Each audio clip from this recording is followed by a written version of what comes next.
The U-boat was believed to be operating in the area, sighted us. The hunter became the hunted. We could hear Aztec, but he didn't come towards us. He steamed in front of us.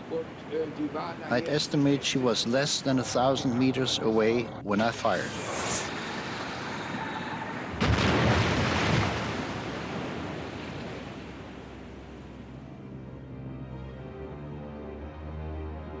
There was a very big explosion down aft, followed shortly afterwards by the biggest explosion I've ever seen at close quarters.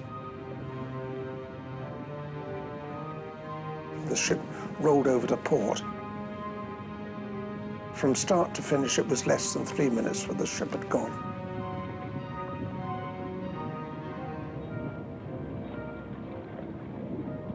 It was obvious with the stern missing, the ship was going to go down. It was how long would it stay afloat?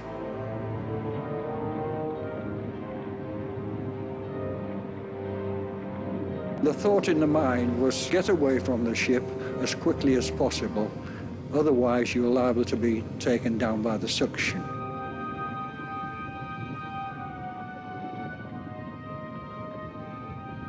I heard a few calls for help, but once I got away from the ship, I didn't see anybody at all.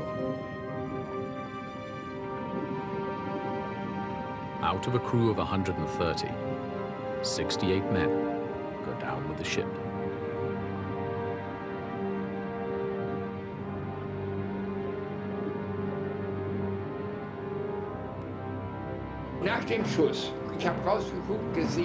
After the shot, I saw that she was listing.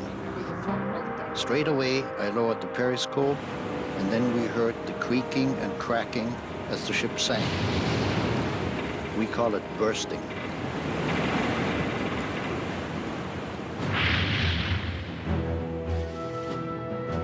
The Warwick is the last ship Gustav Poole was to sink. His success reinforces U-Boat Command's belief that their submarines can still affect the outcome of the war. The inshore campaign begins in earnest, triggering the events that lead to the presence of the 3 submarine wrecks on the seabed today. Innes McCartney is confident the identities of the sunken submarines are correct. But what took them to the bottom?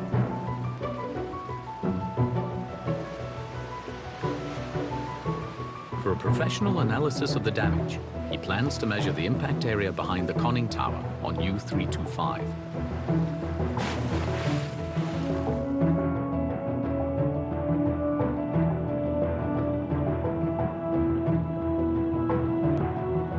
The damage zone proves to stretch more than 9 meters, 30 feet in diameter. Innes is increasingly convinced that the damage on all 3 submarines was caused by the same thing.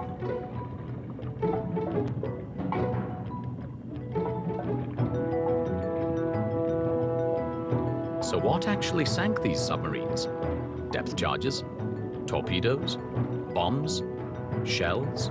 Mines or even ramming? Close scrutiny of the debris could provide the solution.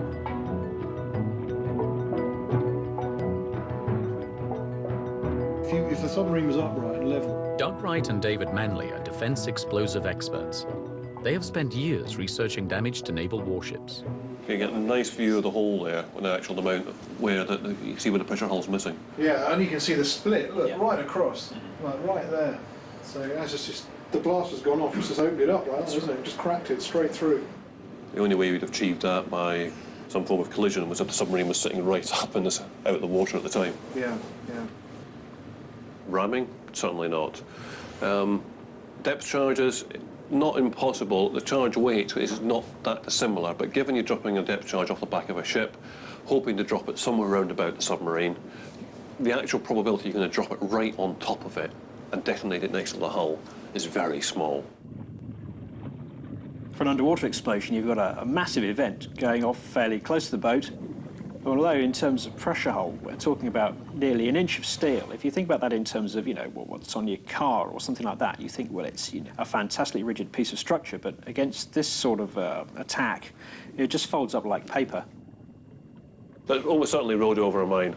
And we can see it's at least a £340 mine charge that's caused that amount of damage, maybe up to the 500. Difficult to tell because of the amount of material that's not there. In the early part of the war, many areas of the sea around the British Isles are mined as a measure to prevent the use of certain strategic areas by shipping. Tens of thousands of mines are laid.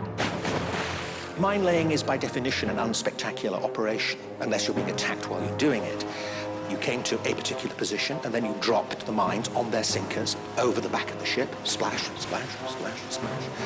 And then the mines rose from their sinkers on the cables to the required depth.